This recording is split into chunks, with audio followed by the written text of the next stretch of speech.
آپ کو بتاؤں، صدر صدام حسین جب تک اللہ نے انہیں حکومت دی تھی، کسی کو برا لگے تو معاف کرنا، میں کوئی ان کی دشمنی میں بات نہیں کر رہا ہوں، میں آپ کو بتا، جب تک اللہ نے ان کو حکومت دی تھی سونے کی ٹوٹیاں تھی گھروں، بیت الخلا میں سونے کی ٹوٹیاں تھی، جگہ جگہ ان کے مجسمے بنے تھے، جو انہوں نے کیا ٹھیک، کچھ اچھے کام بھی کیا، آدمی اچھے بھی کرتا ہے برے بھی کرتا ہے کیا، لیکن یاد رکھنا جب اللہ نے پکڑ کی نہ صدام کی، توجہ کر، جب اللہ نے صدام، کسی کو برا لگے تو معاف کرنا، جب اللہ نے صدام کی پکڑ کی نا تو پھر صدام کا حال آپ نے دیکھا نا کیسی قسم پرسی کی موت آئی، لیکن صدام جب پلٹنا چاہتے تھے بہت دیر ہو چکی تھی، اب پلٹنے کا موقع نہیں تھا، لیکن ان کو جو موت آئی نا وہ بڑی قابل رشک ہے، شہادت کی موت، قرآن چون کے کلمہ پڑھ کے جو بھی انہوں نے کیا اللہ ان کی قبروں پہ رحمت فرمائے، لیکن پلٹنے کا وقت چلا جا چکا تھا۔ میں یہ نہیں کہہ رہا ہوں کہ وہ ایسے تھے، کچھ نہیں، کوئی پوزیٹو نگیٹو کوئی بات ان کے بارے میں نہیں، لیکن کوئی ہو جب دولت کے نشے میں آدمی اللہ کو بھولتا ہے، پھر کوئی قدرت اس کی پکڑ کرتی، اور جب قدرت پکڑ کر لے پھر آدمی پلٹنا چاہے بھی تو وقت ختم ہو جاتا ہے۔ اس لیے جوانی کے نشے میں، دولت کے نشے میں اللہ کے غضب کو چیلنج مت کرو، جوانی بھی چھین لے گا، دولت بھی چھین لے گا، توبہ کی توفیق بھی چھین لے گا۔ جب رات کو نرم نرم قدوں پہ لیٹ کر کے گندی فلمیں دیکھنے کا دل چاہے تو تصور کرنا کہ وہ دیکھ رہا، جب کسی عورت پر پاپ کی نظر ڈال کر کے زنا کرنے کو من چاہے تو تصور کرنا کہ وہ دیکھ رہا ہے۔ جب وہ پکڑ کرتا ہے زانیوں کو جو زنا کرتے ہیں، توبہ نہیں کرتے، اللہ ان کی نسلوں تک زنا کی سزا دیتا ہے، نسلوں تک زنا کی سزا باقی رہتی ہے۔ زانی کی روزی گھٹتی ہے، زانی کی عمر گھٹتی ہے، زانی کے چہرے سے رونق چھین لی جاتی ہے۔ ہمارے بزرگوں نے لکھا زانی زنا کرنے کے بعد اگر 7 سمندروں کے پانی سے بھی غسل کرے اس کا بدن تو صاف ہو جاتا ہے لیکن اس کا دل پاک نہیں ہو سکتا، 7 سمندروں کا پانی بھی اس کے دل کو پاک نہیں کر سکتا۔ میری قوم کے جوانوں کہاں ہو؟ تو عرض یہ کر رہا تھا کہ کب تک بادشاہ تھے؟ جب تک بادشاہ ہو کے بھی تہجد گزار تھے۔ یہی کہنے چلا تھا، ایک بات اور کہوں گا، بات ختم کروں گا۔ جب حضرت خواجہ قطب الدین بختیار کاکی دنیا سے جانے لگے، کون بختیار کاکی؟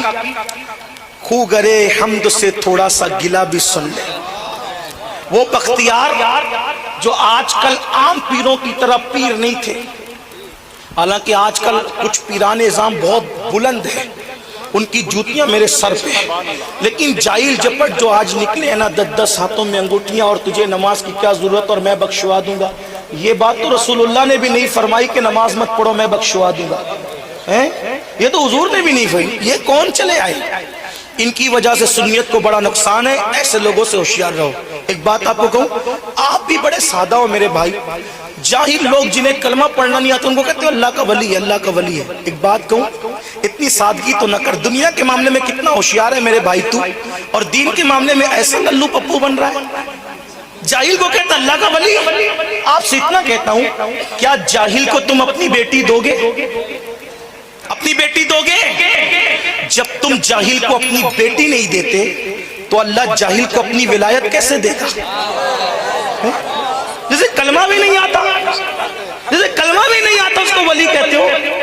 ولی، ہر ولی عالم ہوتا ہے، غیر عالم کبھی ولی نہیں ہو سکتا، لیکن بس بات اتنی ہے کہ کسی کو کتابوں سے علم دے دیتے ہیں اور کسی کو نگاہوں سے دلوا دیتے ہیں، مگر ولایت دینے سے پہلے علم ضرور عطا کرتے، کسی جاہل کو ولایت عطا نہیں کی جاتی۔ ہاں اتنا یاد رکھنا۔ تو بہرحال بابا قطب بڑے ولی، کیسے ولی؟ غریب نواز کے جانشین، 90 لاکھ کو کلمہ پڑھانے والے غریب نواز کے جانشین۔ وصال کا وقت آیا بابا قطب کے، فرمایا میری نماز جنازہ وہ پڑھائے گا، سن لیں کون پڑھائے گا جنازہ؟ یہاں تو حال یہ ہے کہ میرا بیٹا پڑھائے گا، چاہے اس کو غسل کا طریقہ نہیں آتا ہو، میری نماز ہو نہیں ہو اس کی لاج رہ جائے، ہے نا, یہی ہے. چاہے پھر 4 کی بجائے 3 ہی پہ سلام پھیر دے, 5 میں ہی پھیر دے. یہ سب کچھ ہم نے دیکھا ہے میرے بھائی, دیکھی ہوئی باتیں ہیں. اللہ کی پناہ, لا الہ الا اللہ. اگر اتنی شوق تھا جنازہ پڑھوانے کا تو جنازے کا طریقہ سکھا دیتے, لیکن نہیں. اللہ کی پناہ. کہا میری نماز جنازہ کون پڑھائے گا؟ کہا جس میں 4 باتیں ہوں. نمبر 1, اس کی تہجد کبھی فوت نہ ہوئی ہو, اس کی تہجد کبھی چھوٹی نہ ہو, وہ میری نماز جناب. نمبر 2, عشاء اور عصر کی جو سنتیں غیر موقعہ ہے وہ بھی کبھی اس سے فوت نہ ہوئی ہو, غیر موقعہ بھی پڑھتا ہو. اگر جملہ شیخ الحدیث صاحب آپ نقیب بھی ہیں, ہاں معاف کیجئے گا, یہ بات آج کے اماموں میں بھی نہیں. غیر موقعہ تو ہے, کیا کہتے ہیں غیر موقعہ, غیر موقعہ دیکھتا نہیں سنت کس کی ہے, غیر موقعہ. ارے سنت کس کی ہے؟ وقت نہیں الگ بات ہے, کوئی عذر الگ بات ہے, ٹائم ہوتا ہے تو بیٹھ کر ادھر ٹائم پاس کرتے, پڑھ کیوں نہیں لیتے؟ ارے مرنے کے بعد کون سی 4 رکعت پڑھنے آؤ گے؟ پہلا اور لاسٹ چانس تو ہے, فرسٹ اور لاسٹ ہے, دنیا میں پہلی اور آخری بار ہے, اور پھر نہیں آؤ گے. اور یاد رکھنا ایک بات سن لیں, بزرگان دین نفل پہ زیادہ توجہ دیتے تھے. کہتے تھے اگر فرض چھوٹ جائے تو اس کی قضا ہے, لیکن نفل چھوٹ جائے تو اس کی کبھی قضا ہی نہیں ہو سکتی. یہ ان کی فکر تھی.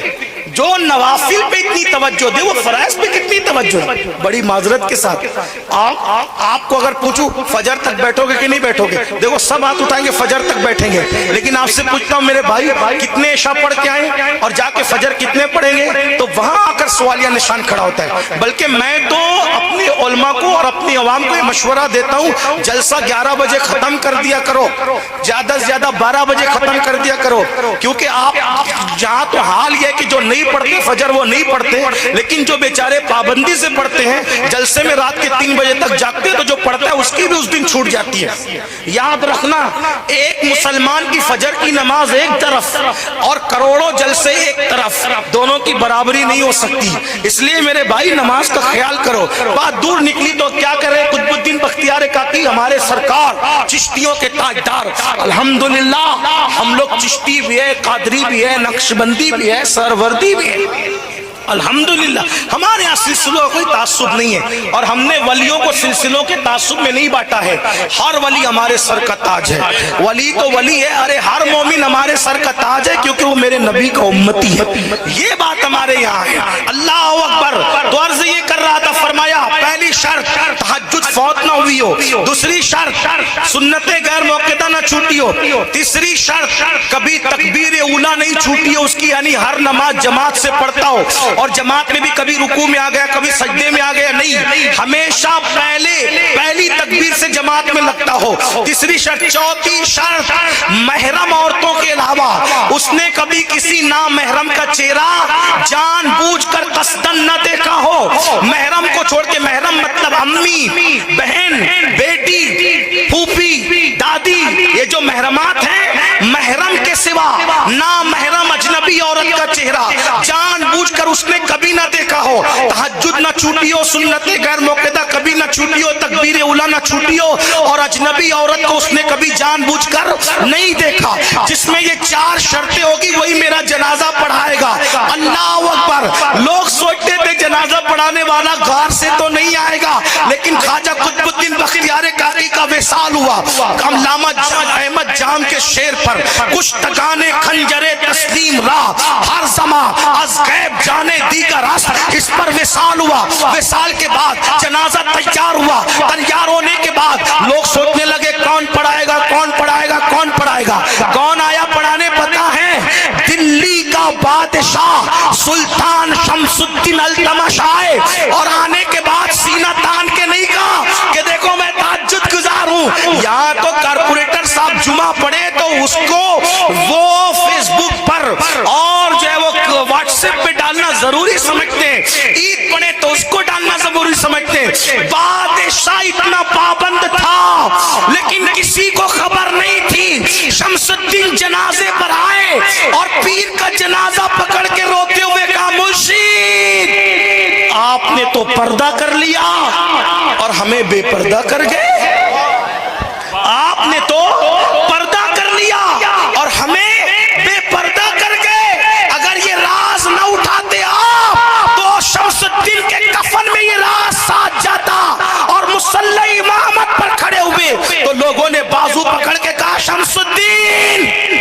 بادشاہ ضرور ہو لیکن پیر کی وصیت کے خلاف نہیں ہونے دیں گے۔ بادشاہ نے سر جھکا کے کہا الحمدللہ وہ چاروں شرطیں میرے اندر موجود ہیں۔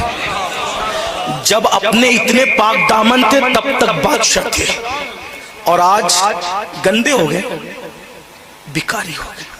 حالات کب بدلیں گے؟ ہمیں بدلنا پڑے۔